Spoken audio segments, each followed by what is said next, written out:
etika amin'ny fanaovana politika tokony tsy hanariana ny mahatimy ny fahazahoana toerana hoy ny solombavam-bahoaka Fidèle Razarapievy. Fitianana komina Antananarivo renivohitra misy manipy hoditra akondro ny mpitondra manosika ny mpitantana andikanalana. Tsika Madagasikara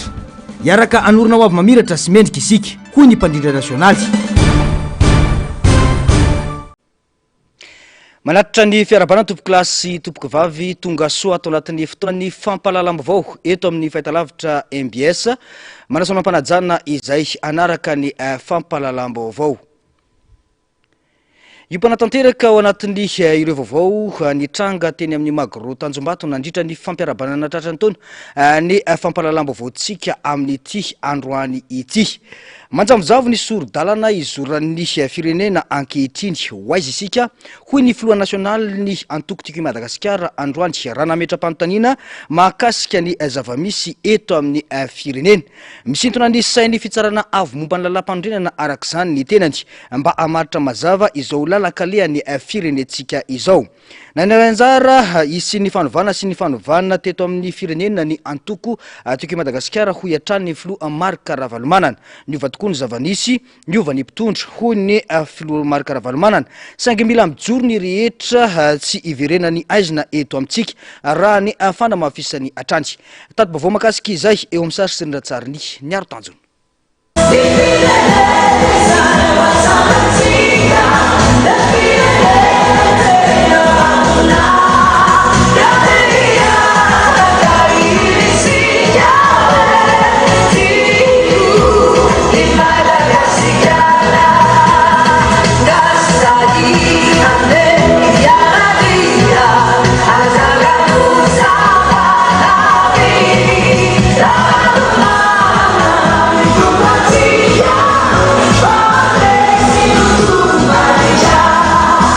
Finona, fahamarinana, fahamasinana no filamatra,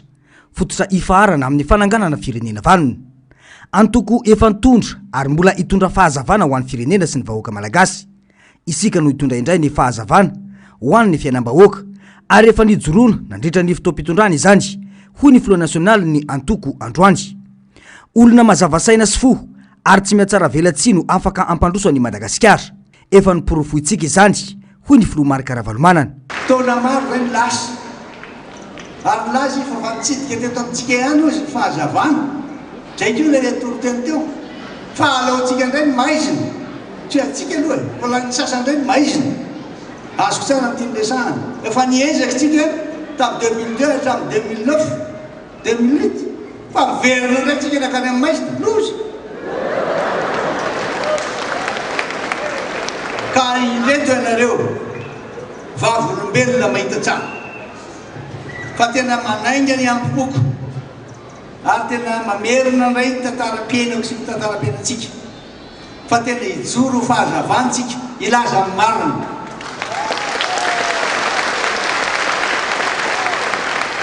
Ary ho fahamasinana mandrakariva mitetratsika mba ho masinatsika ary tsy ilaina tabatra amin'ny mpanoto fa tena andinga tsara hoe izy ty miaraka amiko ty izy ty mitondra ny fahamasinana ty ka mba ahatsiaro le teny teo. Ny ariva mitondra makany amin'ny maraina, ny ariva zany dia zay lasa tany aloha fa hitondra amin'ny mazavotsika dia ny maraina. Azoko tsara pasteur izany ka dia eto anatrehanareo eto anatreha mivoaka malagasy rehetra zay olona tena tia mpandrosa Madagasikara tsy afaka mpandrosa Madagasikara raha tsy tena mazava fo mazava sainana ary tsy tsara velatsika. Rehefa tena hijoro amin'ny fahamarinana isika sy amin'ny fahamasinana vitatsika io ary averintsika ndray fa vitatsika io ary mijoro amin'izany tsy natao fahazarana fotsiny natao slogan fotsiny ny hoe marina sy masina iny fa tena toetra ny fihetsika ny fiteny tena tanterahana. Maonena ny zavamisy iainan'ny malagasy taoriny zavanisy teto tamin'ny taona 2004 tsy mety tafarana ny firenena hatramin'izao. Maizina lalak'izoran'ny vahoaka malagasy ary mila politika mazava tena mitsinjo ny fiainam-bahoaka. Raha misy olona vonona hiaraka amiko na izy na izy na avy aiza na avy aiza raha mbola malagasy koa vonona foana.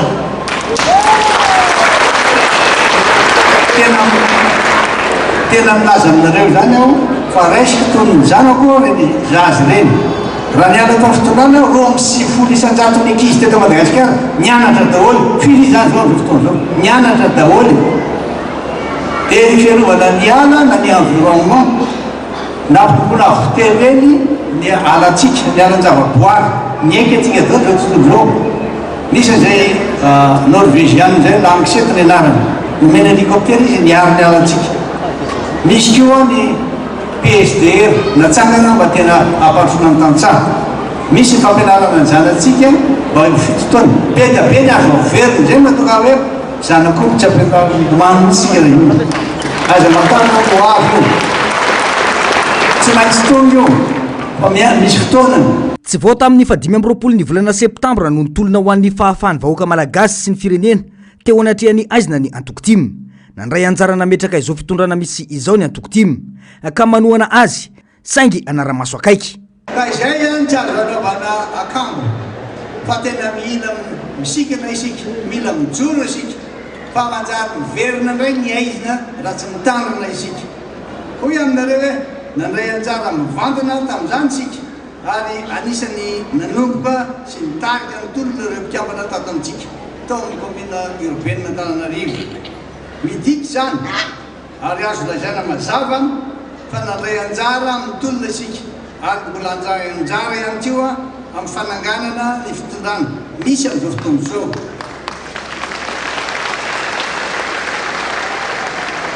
Manohana ny fitondrana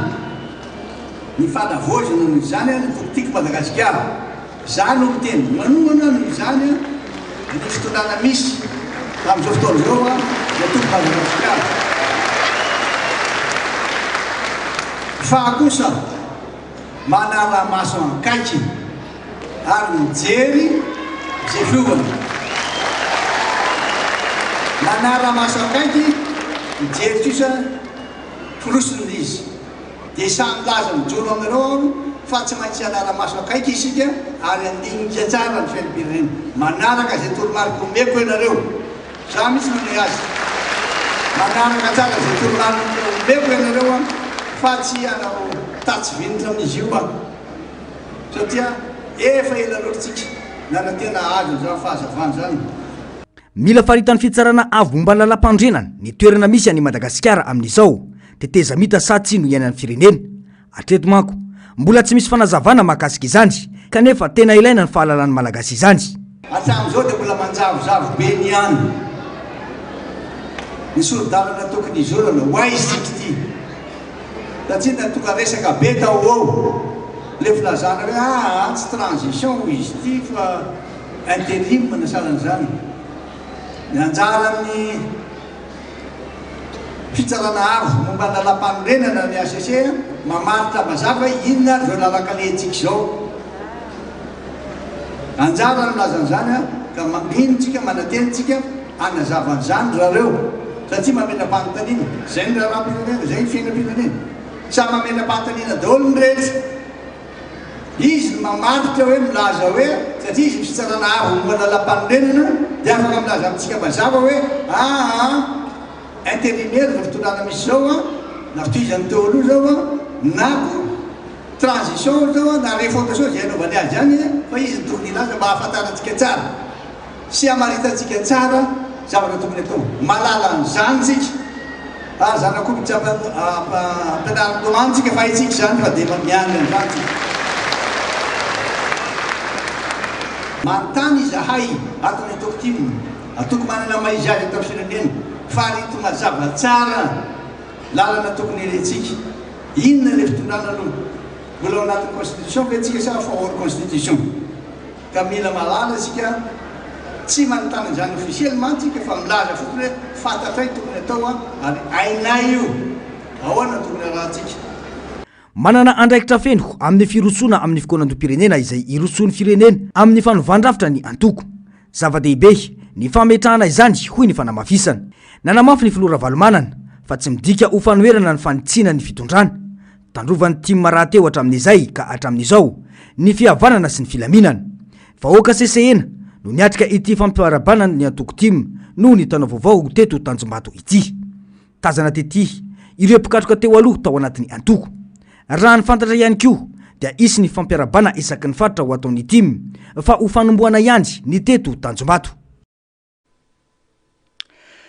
Fa manamafy ny fahatokisan'ny fitsarana mahakasika ny famoahana didy maneho ny fandraisan'ny tojo-ravalomanana tamin'ny fifidianana ben'ny tanàna teto Antananarivo renivohitra ny antoko tiky Madagasikara. Manamafy ny mpisolo vava ity kandida ity androany fa tsy azo iodivirana fa ny kandida ravalomanana tojo no nandresy teto Antananarivo renivohitra. Mangataka ny fitsarana anaja ny fahamarinana ao anatin'ny tirara ity izy ireo. Tsy antery ny fangatahana saingy mampatsiahy kosa fa tokony ampiarina ny marina isy ny fahazavana eto amin'ny firenena andro ny fanavozana ankehitriny sy raha ny fanazavana hatrany. Tato vaovao ny ando miaratina eo amin'ny sary sindratsara ny tahiriny ainy.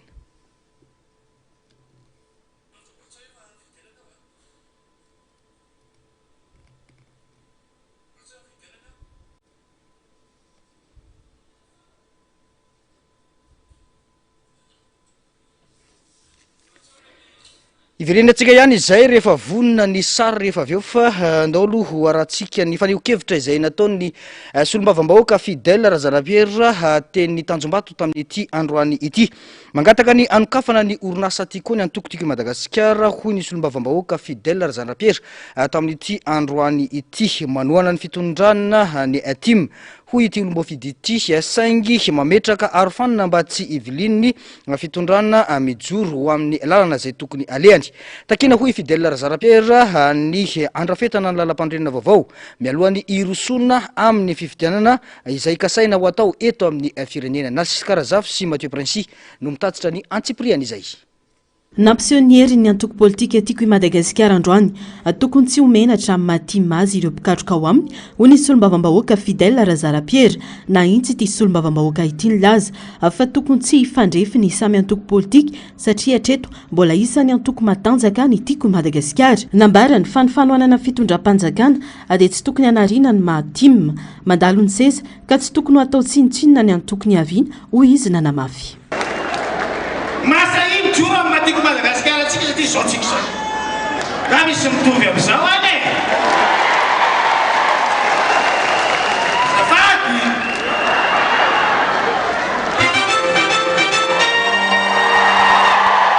Andreo matokoloha.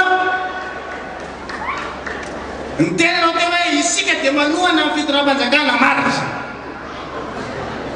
Fa za kosa eto dia mitety. Fanohanana fitondram-panjakana tsy midika fa narina maty maranga. Tsy marina zany e. Fa misy matahotra ny joro amin'ny maty manazy. Ny toerana mandalo a. Le tokotiko maname chance atsika rehetra. Président, nomenao anay ny anjara masoandronay. Penina novo, penina azo tombony tato ty atoko Madagasikara ty. Efa misy tady anarendalana sady azafady. Ankoatra izay nangataka ny anokafany fanjakana ny orinasa ty koa ity solombavambahoaka ity tokony tsy arirarira ny fangatahana ao amin'izany ho hiatrany ny fanamafisana. Rehefa nangataka zahay hoe sakafo ty koa dia sakafo rangaha. Aza mitady argument be da be hoe kanareo ohatry zao kanareo ohatry ty sao dia ity sao dia ry andro ny fanovany zany andro ny fanovany zao mila tiako misokatra zahay aleo ty sokatra iasany vahoaka malagasy fa mamelona olona maty. Vonina amin'ny fiatrehana ny fifidianana ny antoko Madagasikara kanefa mialoha izay dia mangataka ny anadiovana ny tokotany mpifidianana mba ho fifidianana marina, madio, mangarahara ary ekeny rehetra. Hovay lisy mpifidianana, hovay kara-mpifidianana, hovay ny mpandrina mpifidianana, hovay ny fitsarana mitsara mpifidianana. Mba tsy hitanila ary lehibe indrindra dia ataoko aty amin'ny farany tsy mety aminay io lalam-pandrenana io. Fa leo ahitsy mifanaraka amin'ny entaentako isan'ny tonga teto Tanjombato ny solotena ny faritany Toamasina nandritra ny fifampiaraban'ny antoko tiako I Madagasikara androany. Fa tsy teny feteny hoe aza matahotra mino fotsiny ihany fa teny iainana sy iainana ao anatin'ny finoana ka antony mahatonga ny antoko tiako I Madagasikara mbola mijoro hatramin'izao miantefa amin'ireo rehetra manampinoana anangana firenena vanona ny antso hoy ny fanamafisan'ny mpandrindra nasionaly ny antoko tiako I Madagasikara nandritra ny lanonana izay nitanterahina tetsy Tanjombato androany ity iombonana ny tanjona dia malagasy sambatra eto amin'ny taniny hoy ny fanamafisany tady izay eo amin'ny sarsindra-tsariny ny aro-tanjona. Ny tano vaovao mitondra andro vaovao, ny andro vaovao ipoira ny finoana vaovao, ny finoana vaovao mamelona herim-po vaovao, ary ny herim-po vaovao itsiriny ny fanantenana vaovao. Amadika pejy tokoa ny antoko, saigy ny tantara tsy fanadino, akana leso ny reny, ary akana lesona ho an'ny fijoroana, hoy ny mpandrindra nasionaly ny antoko tiako I Madagasikara. Motsaronao va ireo taona maro tany anefitra ny zahana toetranao. Motsaronao va ireo fijaliana sy fanampenam-bava. Motsaronao va ireo fandrabirabiana sy fanambaniana. Taona ny fahazavana tokoa izao. Ka saiko no miteny aminao androany ry tiako I Madagasikara hoe sambatra anao. Sambatra anao satria ory nefa tsy nivadika. Sambatra anao satria lavo nefa nijoro. Sambatra anao satria kivy nefa nino, ary sambatra anao satria ianao lay hery tsy tohaina ary tsy azo fefena. Mamatra ny asa sy ny fijoroan'ny antoko ny tantarany iainana nandritra ny taona maro efa nirosona ary mbola irosona izany mba ho an'ny taranaka faramandimby ho iatrany ny fanazavana. Raha mbola misy manitsakitsaka amin'ny rariny mijoro no tiako Madagasikara.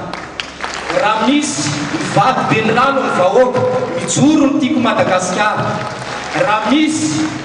manala ny loavin'ireo tanora mijoro no tiako Madagasikara. Ary raha misy manao tsinotsinona ny firenena mijoro no tiako Madagasikara. Ny vehivavy timo, ny tanora timo. Satria isika no antoko ny fiainana, isika no antoko ny finoana, isika no antoko ny fo.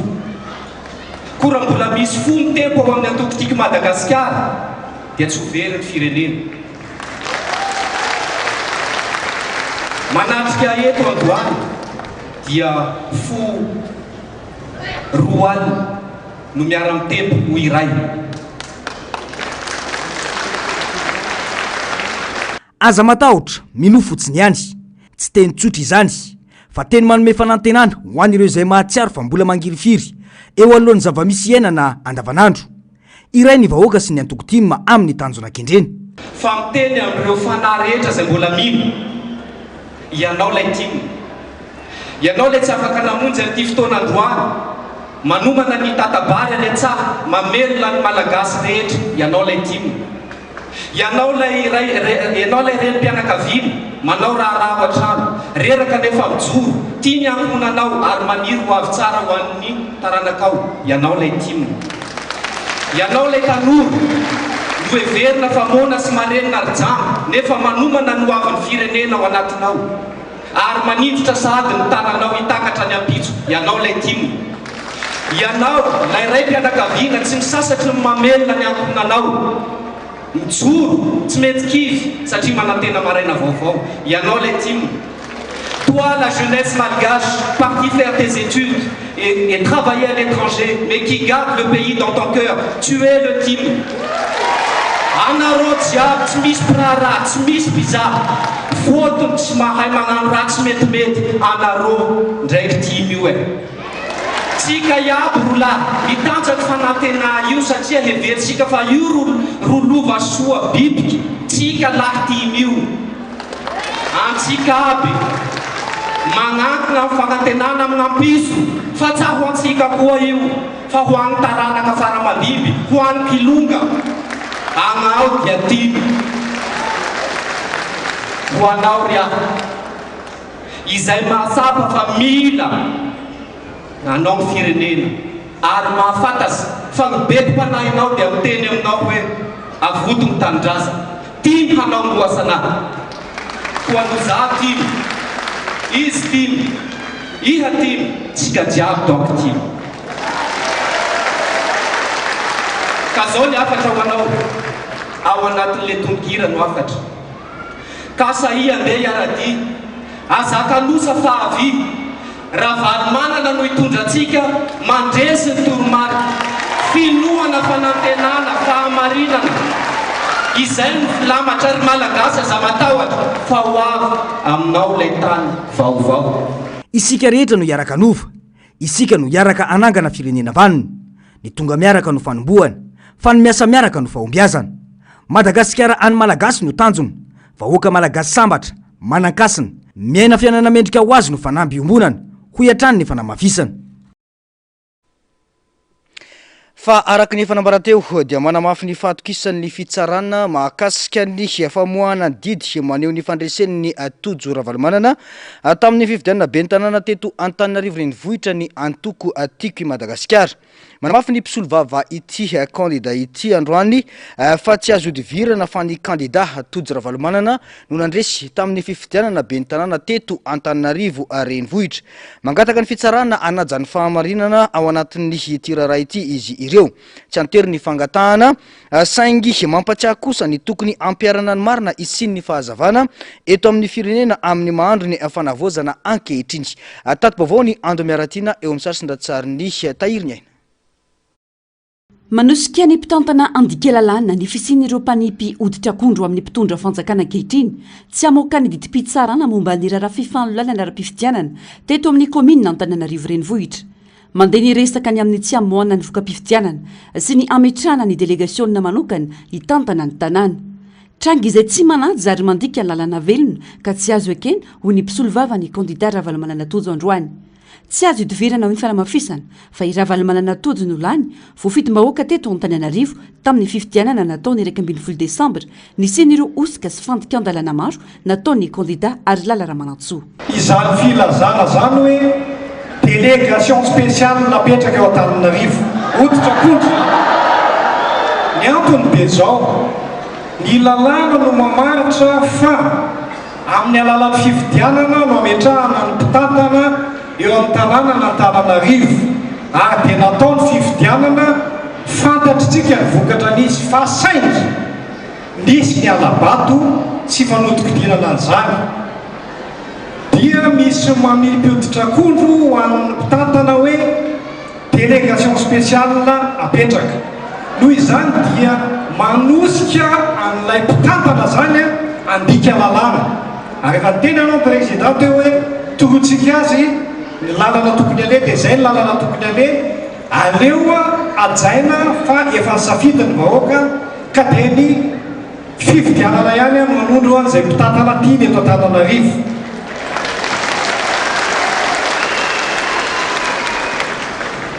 akoatran'izany dia misy ihany koa mbola manipy oditra akondro ihany aho milaza hoe aleo aloha tsy avoaka mihitsy io didim-pitsarana io fa manahirana antsika io mbola fandika-dalàna ihany zany ary atosika ilay mpitondra fanjakana nitsakitsaka lalàna ka zay ilay lazaintsika hoe toroana hevitra izy satria tohanana ho ianao Andriamatofiloha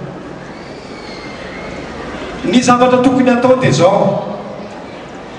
ny fitsarana efa afaka mamoaka didim-pitsarana na amin'ny herinandro any zava fantatrainy zava-misy ao anatin'ny dossier koa aleo antsika tsy hitovy amin'ilay fitantanana teo aloha ntsony hoe olona anaovana ny fitsarana anaovana politika fa aleo ny fitsarana andeha mahitsy dia ho hitan'ny olona hoe tena misy tokoa ny fanavaozana noho izany alao ny fitsarana amoaka ny didim-pitsarana izay efa fantaka ny vahoaka rehefa andrasantsika fa tsy afaka hitika vio na hitika vanana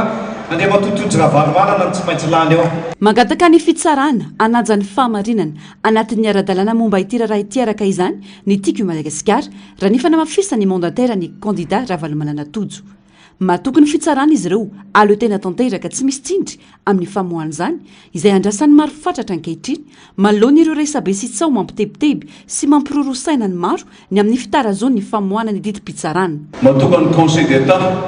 somoka zany ditopitsarany zany ankehitriny zay dia milaza aminareo fa mba ajaony fahamarinana ajaony ara-dalàna ary président Marc Ravalomanana dia efa niteny mihitsy fa matoky ny fitsarana itsika zany hoe matoky ny fahefa-pitsarana ny fahaleovan-tena ny fitsarana koa miangavy anareo ny tenanay tsy manao tsindry akory izay fa avoay satria miteraka resabe miteraka suspicion amin'ny teny frantsay miteraka spéculation miteraka rumeur izany fitazan'olony famoana didim-pitsarana zany miana zany voaka malagasy ary izao vahoaka tonga eto zao Tananarivo sy ny maseraky Madagasikara tena mino fa miandry an'izany fahamarinana zany anatin'ny ara-dalàna miompeo amin'izy ireo ihany koa ny mpanolotsy ny tanàna mila fahazavana ny komina Antananarivo renivohitra manoloana ny fotoan-tanàna gaboraraka sy tsy maro toerana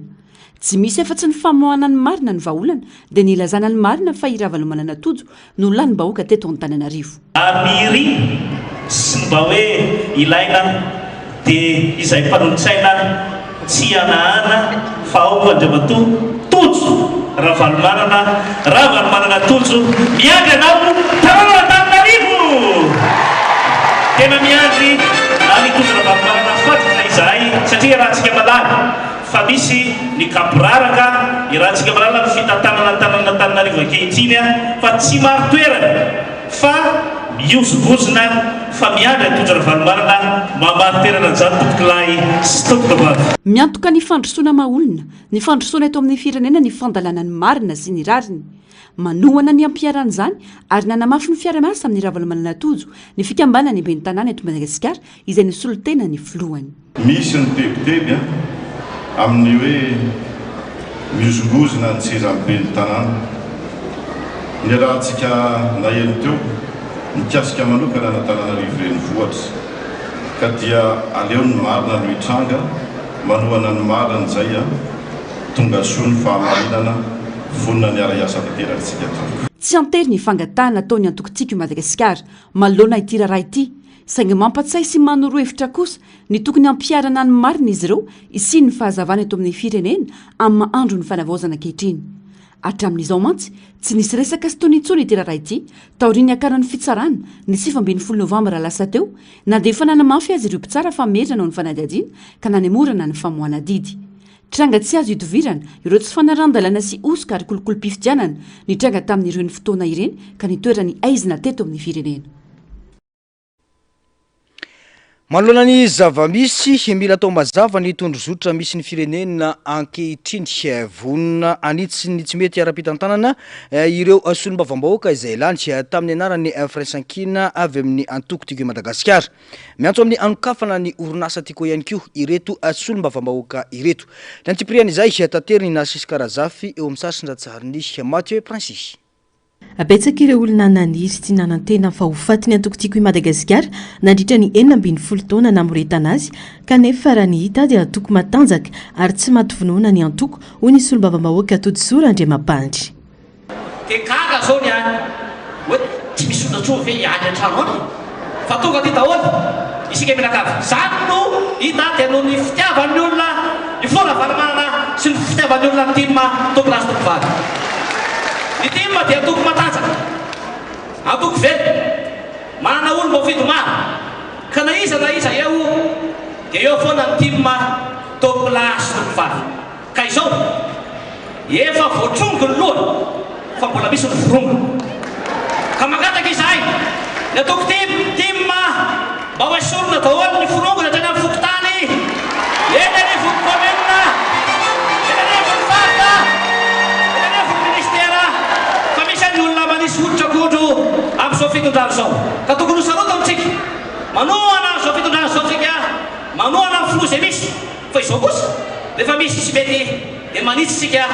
dia manaritsika maika hiatrika ny fanavaozana marina ny antoko-tima sy ny vahoaka malagasy ho kosa ny solombavam-bahoaka Mamy Rabenirina manoloana izany tokony tsy ahodikodina ny fomba ilazana ny fitondrana misy eto amin'ny firenena amin'izao fotoana mila atao mazava ny tondrozotra hitantanana ny firenena zao no izy ara-politika na intérim io na transition io na concertation ny resaka dia efa miandry an'izany fahasoavana izany ny vahoaka malagasy fanavaozana repoblika ny voasoratra dia izay ny tanjona iombonana ary aoka tsy ahodikodina ny resaka fanavaozana repoblika dia midika fa mila repoblika vaovao ary ny repoblika dia mifototra amin'ny demokrasia ny demokrasia dia miainga avy amin'ny fifidianana ny fanavaozana izay rehetra mahakasika amin'ny fifidianana no tokony masona aingana fa tsy ahodikodina amin'ny zavatra fa iresaka maika hiatika an'izany ny timona maika hiaina an'izany ny vahoaka malagasy ary maika hiaina an'izany fa repoblika no avaozona sy vaovao zany ny firenena ray manontolo maika hianoka fandresena vaovao etokotipoko Madagasikara. Isan'ny aritra ny mafy nataon'ny fitondrana teo aloha ireo député tim nanamafy ny antoko reny ary vonina hiatrika ny vina manaraka hotratrarina ny antoko hoy ny solombavambahoaka ny miandro vazo. Dikan'izay vonintsika mbola hiatrika ny manaraka koa ary ho an'ny faritry mena be manokana aza matahotra ny président fa mitovy pourcentage amin'ny tanin'arivo vonintsika amin'ny fifidianana. Ezahanay ny anamasaka ny atokontsika ny faritra misy anay zany hoe ny faritany pirany moa somary zay reo ngamba sisan'ny angana tsy noho le hoe tsy fitiavan'ny olona ny tiako Madagasikara fa noho le teritery sy ny fampifanenjehana anazy mikambana fa na izany na zany efa malalaka tsika zao ezahanay ny ampiroboroban'io ny ampitambatra ny mikambana rehetra na eo amin'ny district misy anay na amin'ny faritra misy anay na ny faritany pirana mba hiatrehantsika n'izay ho avy rehetra eo mametika anazy président voniny zay anaraka ny toromarika rehetra sy ataonao ampandresetsika amin'izay tolona rehetra mbalao ataontsika. Inona sy antenaina fa hanana anjara toerana amin'ny fahazavana ireo mpikambana ao amin'ny antoko tiako i Madagasikara rehefa niaina tanaty aizina nandritra ny 12 taona ho kosa ny solombavambahoaka Navaradrano. Ianao Andriamantovolony dia tsy olon-kafa fa zanaka ny distrika Navaradrano izay lehibe tany ary mipetraka eny mivavaka eny manana anjara toerana zany distrika Navaradrano amin'ny Antarika izay omenao ka isaorana ny vahoaka Navaradrano ny fanosona sy mameanja sy voninahitra ato farany Andriamantovolony fantatra ny fahaiza-manao anao angatahana ny famizarana izay fahaiza-manao anao zay ary tsika teo nare fa ny teniny Andriamantovolony fa malohana tsy misy fepetra izao fitondrana mijoro eto zao dia hoanay amin'ny mahasolomavavahoaka tompoko manana didy tsy andraikitra hitarihana ny vahoaka Navaradrano mba ho fampandrona ny tanàna sy fampandrona ny firenena ihany koa. Vanim-potoana lehibe ho any antoko ny taona 2024 sy ny taona 2024 fandresena ho any antoko tim ny fahalasan'ny mpitondra teo aloha izay namotika ny firenena miamposaka ny mahasoandrom-piainan'ny malagasy katakina ny anokafana ny orinasa Tico mba ahafahan'ireo tantsaha velona indray hoy ny solombavambahoaka Antsirabe faharoa. Nandritra ny 17 taona maizina ny telo zao tsika mba midioka ny mazava za dia pahay atotanisana ny matematika ka rehefa miresaka mijery sifra dia ampifaraisika amin'ny sifra foana ny zavatra rehetra 17 taona maizina ny telo 7.5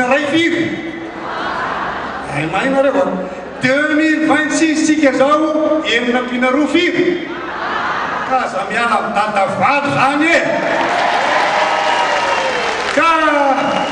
efa voateny tao daholo zavatra rehetra fa na izany président amin'ny mahasolomavavahoaka Antsirabe faharoa zay misy ny atokotiako Madagasikara misy orinasa Tico amin'ny tenako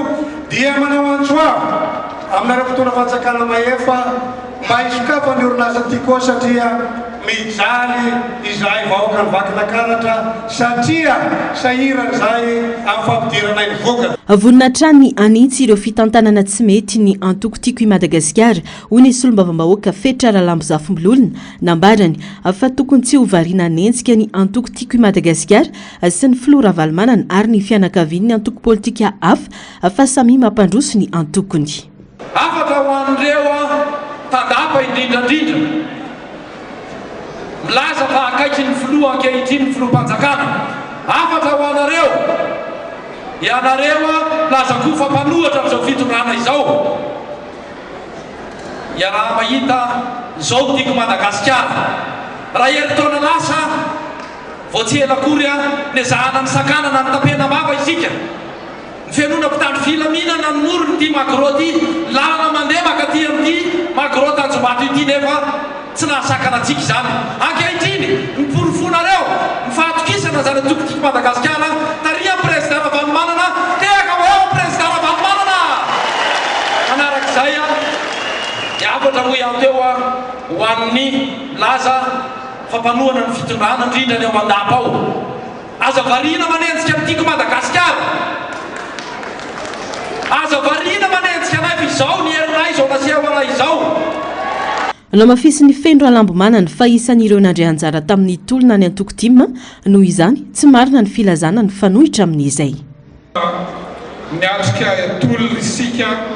ary misy ireo tady ireare fa tompony ty tolona izay nandehanany lery ka tsy eketsika izany tsy eketsika antokotiako Madagasikara izay olona mieritreritra fa tsy ny tolona ty antokotsikitika klasy fa koa eto dia mirary soa anao zay Andriamatofilo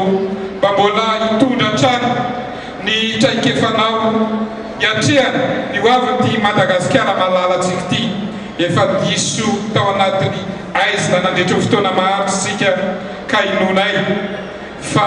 eo ianao hitondra ilay mazava amin'ny mpikatroka tsy akalavaka dingana lehibe ny vita ny fitsoahan'ny filoha teo aloha maro ny tsindry sy ny fanenjehana natao tamin'ireo mpikatroka dimy ho nisy solombavambahoaka nanjozorobe hiatrika ny dingana manaraka ny antoko ary tsy maintsy tratra ny tanjona ho ny fanamafisany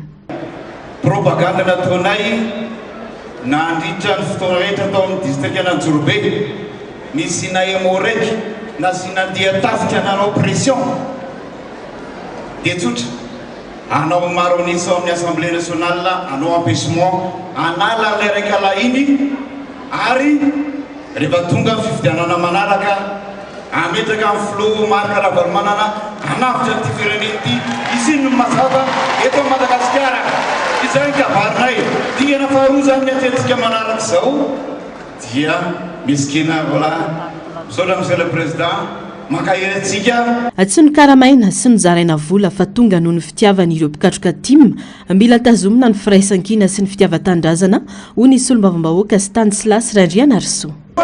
raika bayo mamasina zareo le tao amin'avy masina taloha dia manarama olona zany tozobe raha manodidina ny Antananarivo mandamy vola amin'ny karena nefa zao profa tsika tsy nanto vola tsy nana fa tonga mianakavy no mifampifana président Ravalomanana dia zao firaisan-kinantsika zao aza vela satria zao natahoran'olona amitsika ka tsy matahatra satria tsika dia manoana fitondrana le fitondrana misy olona mbola taon'olo taona antoko maizina mandeha azy ao a ka tsika tsy manaiky an'izany a Andriamatofilo filohan'ny firenena miangavy anao zay a aza tenefo zay vahoaka be da be manoana anao zay fa aza rebreben'olo itsy zay tsy manana bato maninina marebreben'olo anao a dia lasa mivaralina fa anao rehefa tena fivana tena marina tompoko miantso ny filoha Marc Ravalomanana mba hizara asa amin'ny fitondrana izay mijoro amin'izao fotoana ka hiara entana namboatra ny lalam-pirenena fahafito satria tena potika tanteraka izany ho ny solombavambahoaka n'Antsirabe voalohany nahavita le 10 000 kilomètre ianao tamin'ny lalana mba ampio-kely aloha le fanjakany fanavoazana amin'ny fanamboarana ty lalana ty fa tena Antsirabe Antananarivo zany a valaka ny valahana votonga ty dia manarakarak'izany ihany koa dia alao mba fitimo famaly monsieur le président tany Antsirabe tsika tapabolana an'am'izay vahoaka marobe ohatr'izao midradradratra zahay tanora indrindra ny GZ indrindra ny tanora tiako Madagasikara araka ny teny député fidèle teo sokafo rangaha le tiako kosa moa tena sokafo le tiako tena loatra sy naresaka lavabe tsony tsy andraraka ilombiandony solombavambahoaka ny boriboritany voalohany amin'ny fitaritana ny antoko hoy ny fanazavany ny fitambarana sy ny firaisan-kina no nampiala ny fitondrana teo aloha raha ny fanamariana indrindra aloha dia ambarako eto fa izany président raha valymarana fitomboninaitry ny tiako Madagasikara zany dia ao am'roabolo tamin'ny voalohany no mipetraka izany tojo raha valymanana zany izay mino fa tsy hoe la dia hipetraka omero be ny tanàna dia lapan'ny tanàna dia mbola ao première arrondissement ary zao no tena zava-dehibe ny firaisan-kinan'ny vahoaka mino fa indrindra fa itsikitiko Madagasikara tsy nitavitra no volony ka nampitsipaka n'le raikalao lasa ny alavitrany vonina anaraka ny lalàna amin'ny feny antoko ary indrindra vonina anaramaso ny fomba fiasan'ny fitondrana izahay ho ny solombavam-bahoaka ny Betafo. Ny asana solombavam-bahoaka dia mpanaramaso no amafisinao teo zay vonina ny anaraka ny discipline de parti ary hanaramaso araka ny teninao teo tsy lava resaka satria mbola maro ny solombavam-bahoaka iteny. Antoko namakivaky ny ady mafy ny antoko tiako i Madagasikara fotoan'izao amindronana ny hery sy hitondrana ny Madagasikara any amin'ny tsara kokoa ho ny solombavam-bahoaka ny Faratsio. Nidorana nefa tsy levona ao anatin'izay enina me folo taona namakivaky n'izay dezera teo anivo n'izany fitondrana zany ka noho izany tonga ny fotoana izay ahafahantsika mamondrona ny ery vonina isika ahafahantsika mandray mitondra amin'izany ataontsika hoe Madagasikara ho sambatra ary ny vahoaka malagasy tsy andadiavina tompoko lasy tompoko vavy fotoana anankiray izay lalovan'ny firenena anisany niady tamin'izany maizina zany raha ho an'ny distrika ny Faratsio manokana ary efa ela ny pare efa ela ny tapa-kevitra raha ho an'ny distrika Faratsio ny amin'izany ataontsika hoe hitady izay tena fiainana tsara izay mba hatokisan'izany vahoaka malagasy indrindra ireo tantsaha izay tena natoky an'izany président Marc Ravalomanana izany satria ny aina lamina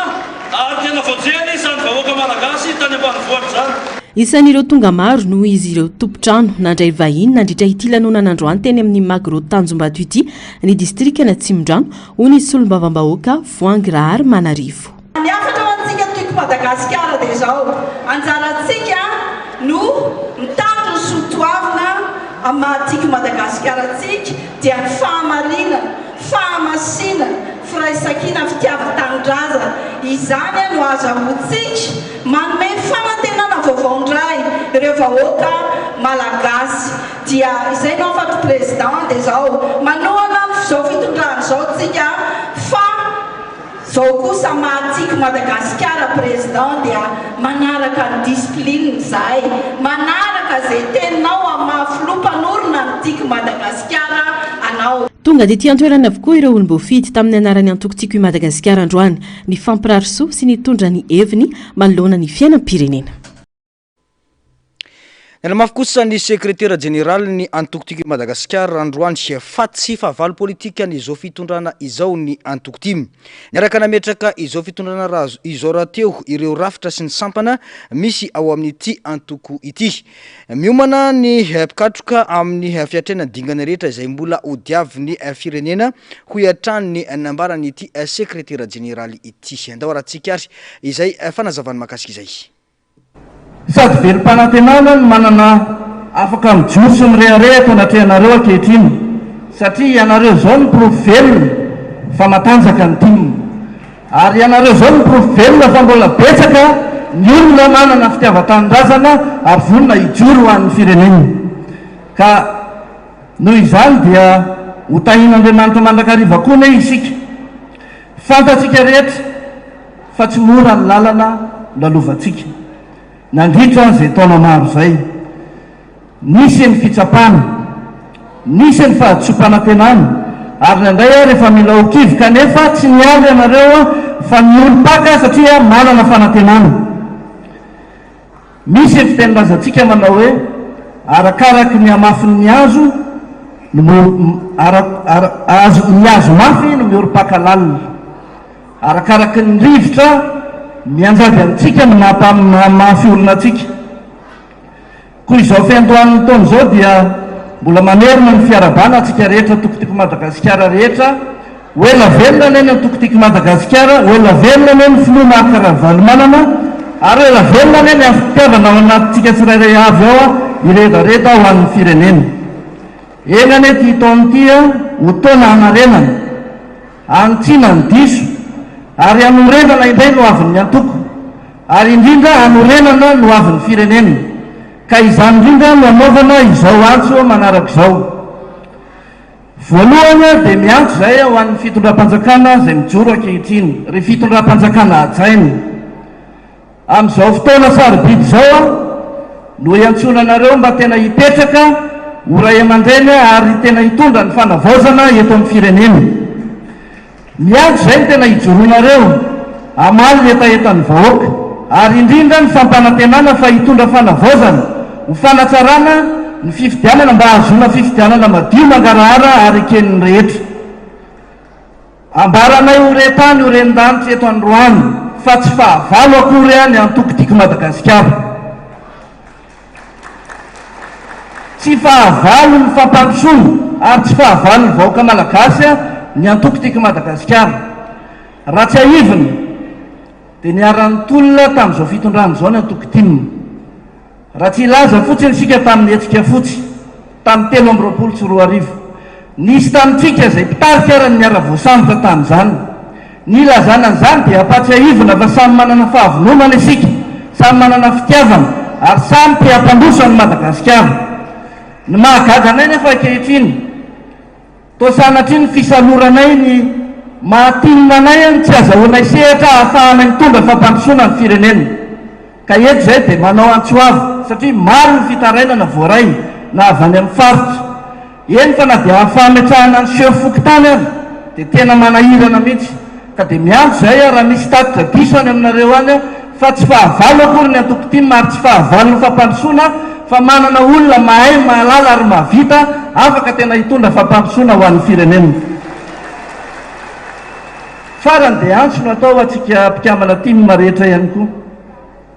Misy ohabolana afrikanina izay manao hoe hovay ny famindranao araky ny fidoboky ny amponga. Miova ny taona, nisy fiovana lehibe koa teto amin'ny firenena dia ny fahalasan'ny jadona. Mba ahafahana manohy ny lalana atratraran'ny tanjona izay ao ataontsika dia antso no atao amintsika rehetra mpikambana timina. Antso ho an'ny firaisan-kina, antso ho an'ny faharetana ary antso ho an'ny miasa. Tsy mila olona marobe fotsiny isika fa mila olona mahatoky sy maharitra. Mila mpanarady tsy mivadika isika rehefa sarotra ny lalana, ary mila mpanarady tsy miala rehefa mora ihany koa ny lalana. Satria ny fandresena tsy ho an'ny maika fa ny fandresena dia ho an'ny maharitra sy ny miasa tsara. Anavao sy anatsara ny firafitry ny antokontsika ary miangen'ny fotony zany hampanarahana ny teknôlôjia maneran-tany. Ko miantso atsika rehetra mpikambana ao anatin'ny antokotimina hiomana ho amin'izany. Miomana ihany koa isika ho an'ny mety ho fanovana sy ny fifidianana seho fokontany satria dia hitaky an'izany isika mba tena hisy fanavaozana marina eto amin'ny firenena ary tena hanatanterahana ny tolona sy ny antsoantso tena kianja manao hoe miala ny jadona sy ny firongony dia tsy tokony hisy tavela ntsony fa tokony havaozana ny zavatra rehetra. Farany dia aoka ho modely sika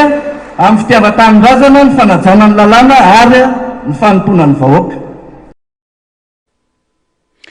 Fa manana ny maizy azy ny malagasy saingy noezaina nompotehina ho itojo ravalomanana androany. Mitaky firaisan-kinan'ny tanora ijoro an'ny hoavin'ny taranaka faramandibony zava-misy ho iatrany ity kandida ben'ny tanàna teto Antananarivo renivohitra ity. Ny antsiprian'izay eo amin'ny rinatsariny ny aro-tanjona.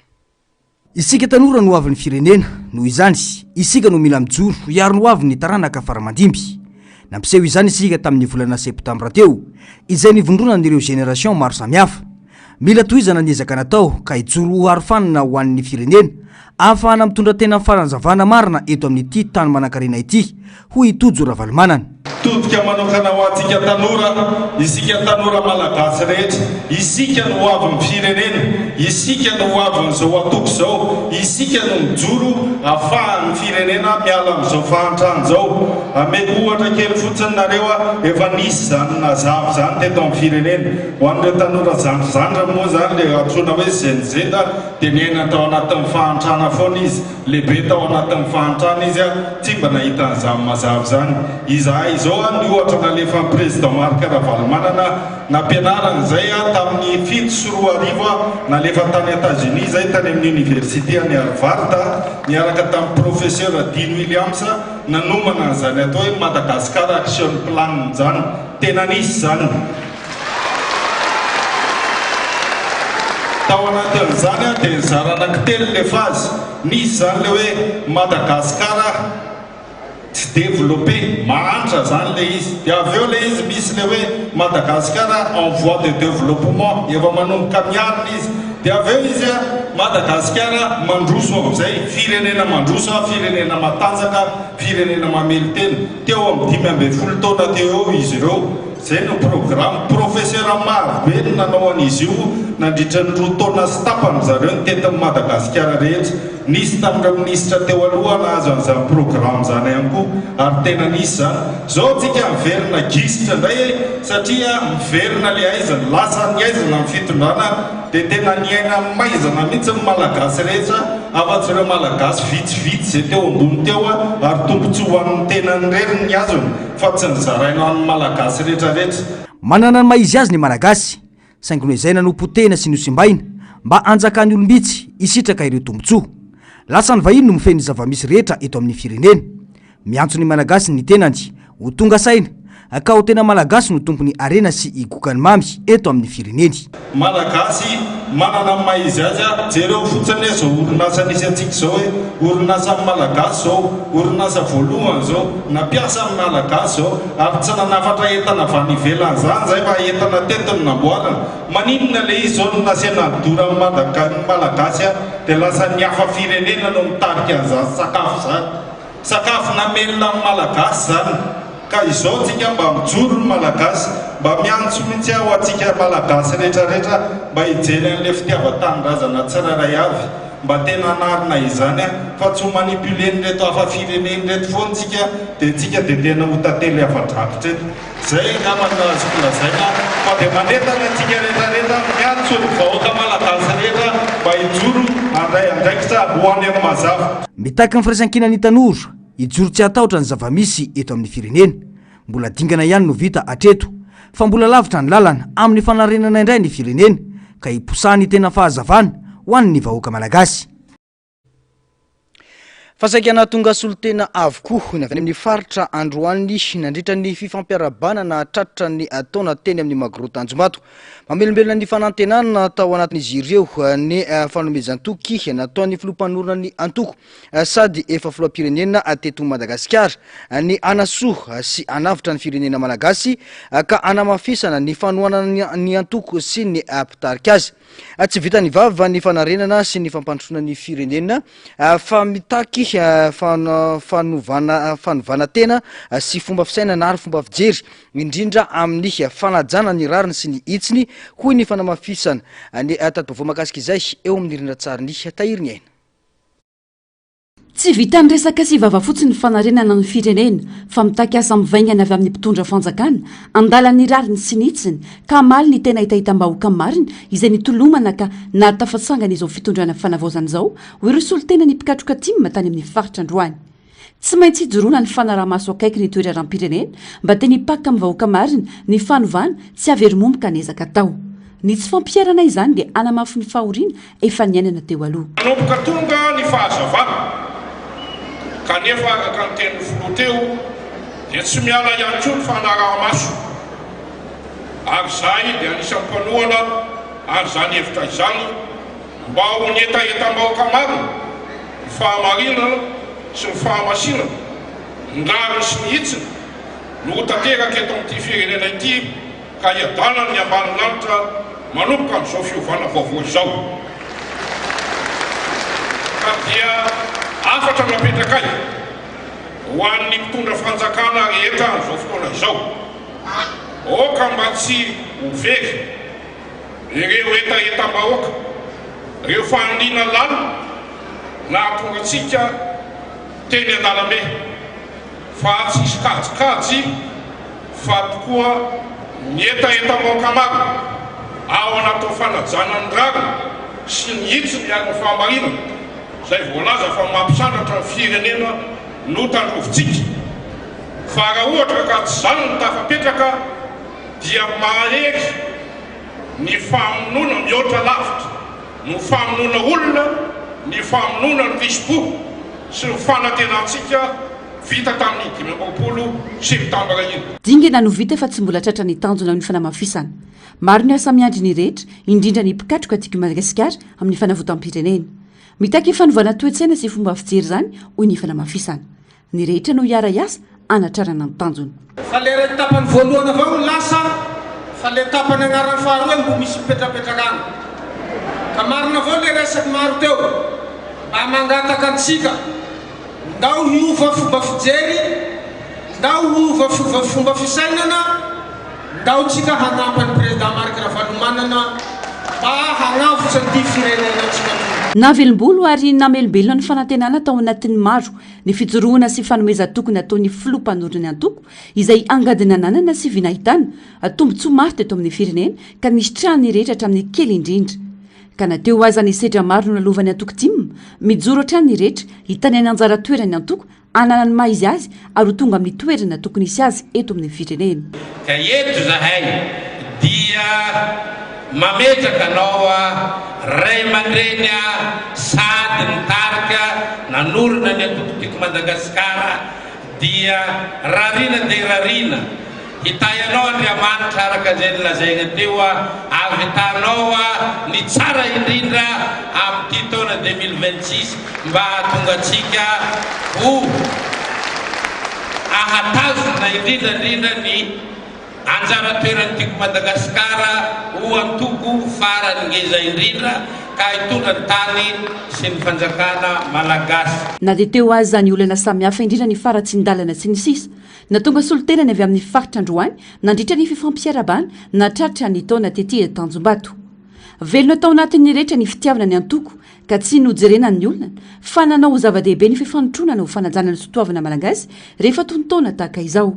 tsy nandeha tany ampolo anko anefa izy ireo fa mbola nivatsy fanomezana ihany koa ho an'ny ray aman-dreny izay mpitarika ny antoko tim niaraka tamin'ny ankonany tsy tonga tetỳ antoerana kosa ny avy amin'ny faritry majanga noho ny antony ara-pahasalamana izay sy ny aretina impox fa tena nampiseho ny mahazava-dehibe ny fiaonana tetsy Tanjombato tamin'ny androany ity ireo mpikatroka rehetra manerana an'ny Madagasikara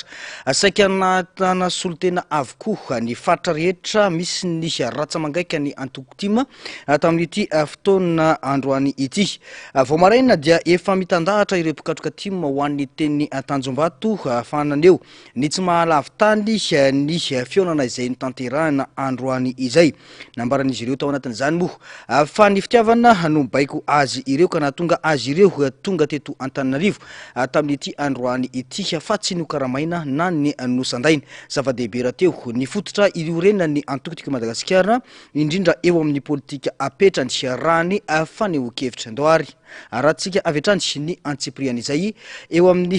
sariny Mathieu Prince tateriny Narcisse Karazavy Saketazana teny Magro Tanjombato androany nandritra ny fiarabanana tratra ny taona vaovao ho an'ny filoha Marc Ravalomanana sy ny ankonany ireo mpikatroka tima efa nijoro sy nanoana ny antoko nandritra ny taona maro 40 taona nentina tanaty famoretana ny antoko tiako Madagasikara hoy Dr Elize tompona andraikitry ny antoko tima fianaratsoa kanefa niaritra sy ny fikitra tamin'ny antoko hatrany nambarany fa 7 isanjato ny vatoazon'ny filoam-pirenena teo aloha tamin'ny fifidianana filoam-pirenena kanefa 40 andro dia nandositra tsy hita vina dia zay voalaza zao miakana amin'ilay fiaonam-pirenena ka tsisy amily vily hoe inona marina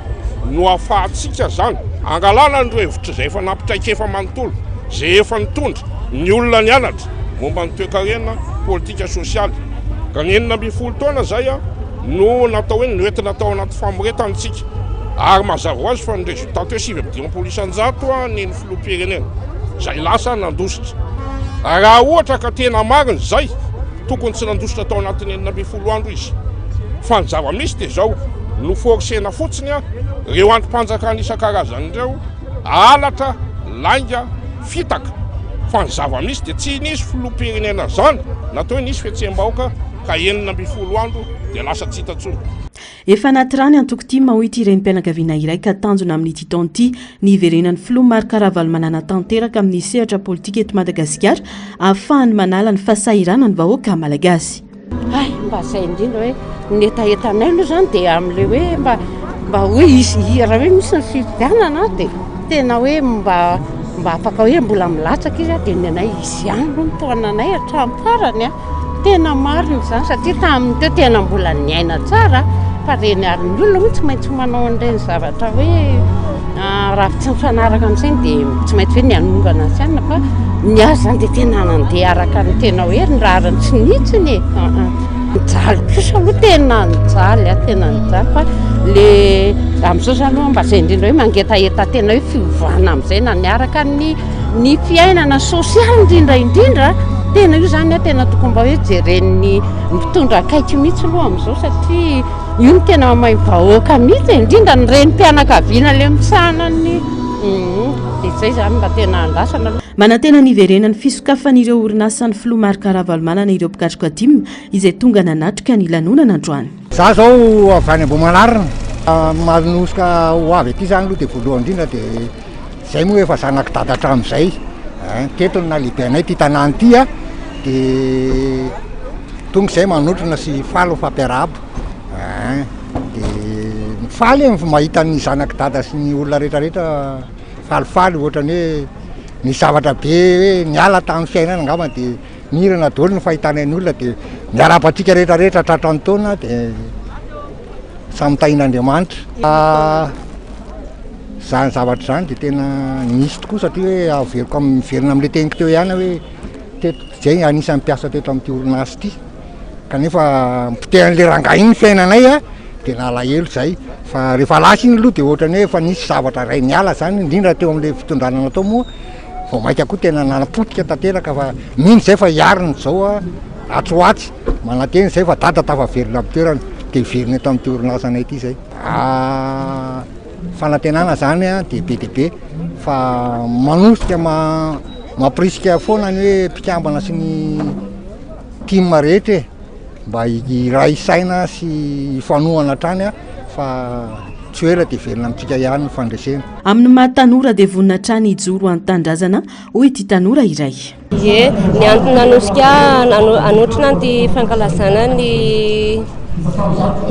karabanatra ny taona ty dia noho ny mbola hoe fanamafisako ny fitiavako ny tiako Madagasikara mahatanora anahy tiako Madagasikara dia vonina hatrany mbola hitohy hatrany anovana zay rehetra misy amin'ny tiako Madagasikara. Tena faly tena naosorona ny tena mihitsy tao anatin'ireny tolona tena inkanjana nosy tena hoe tena faly asako ny tiako Madagasikara zany dia mbola hiverina ao anatin'ny fitondrana. Misy foana ny fiarabanana tratrany taona isan-taona saingy ny afaka ity tamin'ity taona ity satria feno hipoka ny olona tonga nanotrina ny lanonana. Betsepo moa tena faly ary ty efa isan-taona moa misy foana notrao fa tamin'ity tena niavaka tena betsaka ny olona tonga nanotrina n'izao mpampiarabana zao. Manam-pirolo zao mba tena velona le tokotiko Madagasikara. Ho iaho zao miresaka amin'ny namanay eto raha zao zao moa tonga amin'ny fifidianana ka mitondra olona roa avy tsy premier tour dia vita. Dia zany ny hoe zay moa avy lavitra fa ny anjorbe ny lalanay ratsy dia ratsy nefa zay tsy mita olona afa-ty dada-Ravalomanina afaka namboatra ny lalana io ary zay ny mahita amin'nonay tena mihitsy manao zay ampantany azy mba avitany io lalana io. Izy moa mba nanome toky anay hoe ambarika ny lalana Anjorbe koa moa tanàna distrika Bale amin'ny matety fa dia betsepo ny olona dia tena paly. Tsy nahalavitany fa tonga avokoa ireo mpikatroka tamin'ireo faritra maro. Izahay moa dia avy ao amin'ny faritra Ambatondrazaka izay tariny député fidèle. Tena mahafinaritra satria tsisy olona ohatry zao tsony raha hoe fiarabanatratry ny taona zany ka aminay dia tena finaritra zay nanosika anay hiakatra ty Antananarivo dia noho ny fitiavanay Andravanomanana sy ny antoko tiako Madagasikara. mpikambana ao anatin'ny antoko-tiako i Madagasikara faly sy miramirana no hita tetỳ Tanjombato androany nambaran'izy ireo fa afaka nigejany fitondrana teo aloha ary hevitra ny ombonan'izy ireo androany ny fiantsonany filoha Marc Ravalomanana iverina eo amin'ny fitondrana. Manoloana izay indrindra dia noporofoiny mpikatroka teto i Madagasikara androany favelona ary mijoro ny antoko tamin'ny fahatongavana marobe teny Tanjombato androany io. Fotoana izay niarahany rehetra ny fampiarabana na tratra ny taona vao 2024 niaraka tamin'ny filompanorona ny antoko ny filoha Marc Ravalomanana moa ity no tanterahina ity nisy avy hatrany ny fiarahana ny vavaka sy ny ombavaka ho an'ny antoko sy ny firenena ary ny vina apetraka ny antoko amin'ity taona 2024 sy 2025 ity. Feno fifaliana sy fanantenana ny rehetra raha nitazana teny antoerany. Tato-baovao mahakasika izay tateriny Andomeratina eo amin'ny sary sy ndatsariny tahiriny aina. Feno ipikany kianja ny magro Tanjombato no porofony rehetra fantoko velona sy miaina ny antoko-tiako i Madagasikara nateo aza ny sedra maro nandalovana indrindra tato anatin'ny 20 taona zao. Faly sy ravo ny rehetra androany ary velom-panantenana ho amin'ny hoavy ny amin'ny mbola fijoroan'ny filoha mpanorina ny antoko Ravalomanana Marc mampiray sy mampiombona ny rehetra. Tsy nanavahana asokajin'olona na asokajy taona fa tazana tetỳ antoerana avokoa hatramin'ny lehibe sy ny kely indrindra.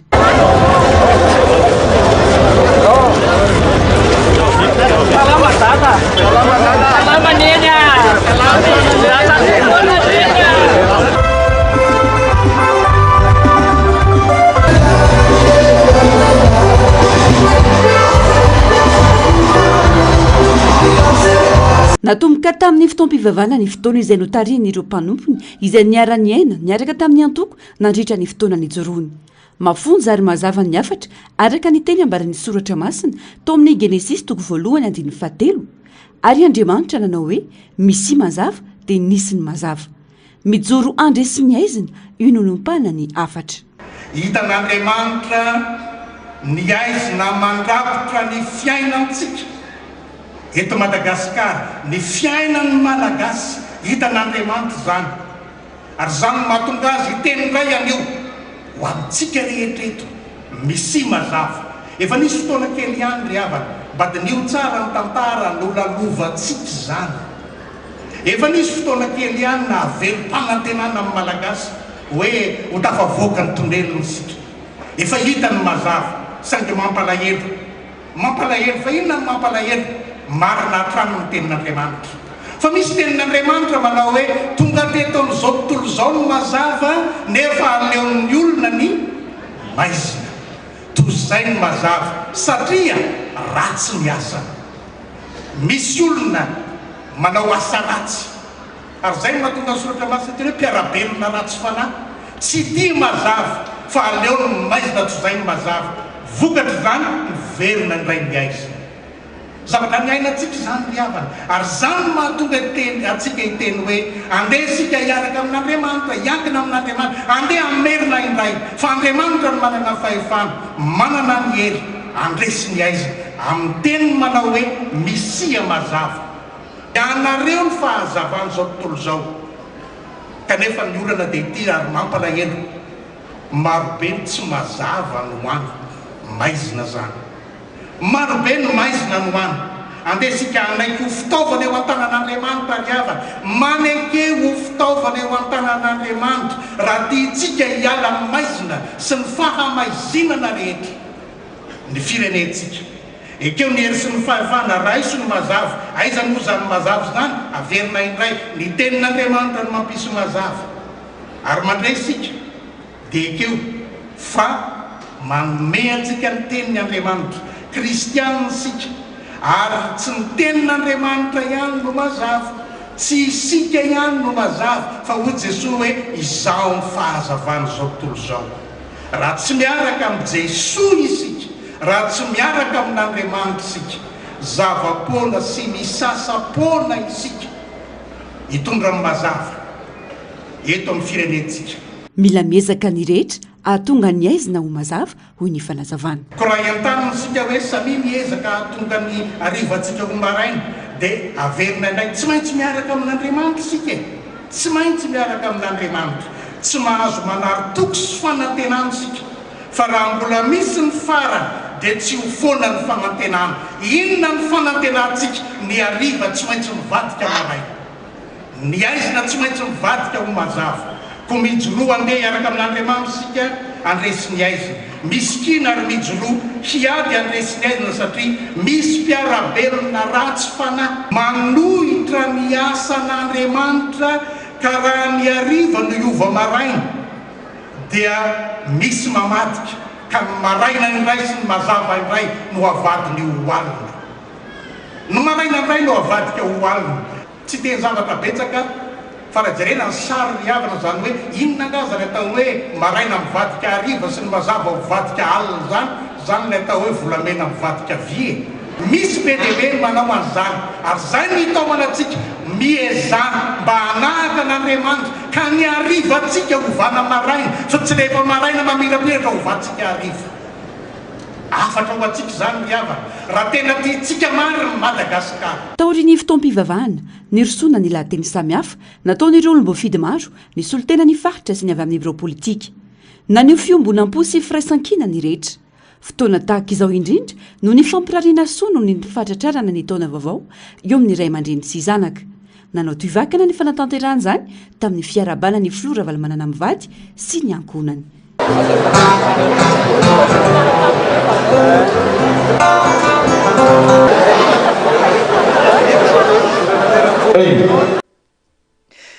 Tapitra ny fampahalalam-baovaontsika tompoky lasy sy tompoky vavy mankasitraka anao nanaraka izany hatramin'ny farany. Isaorana ny teknisianina sy ireo namana mpanao gazety nahafahantsika nanatontosa izao fampahalalam-baovao izao. Mirary farany herinandro mahafinaritra ho antsika tsirairay avy veloma tompoko.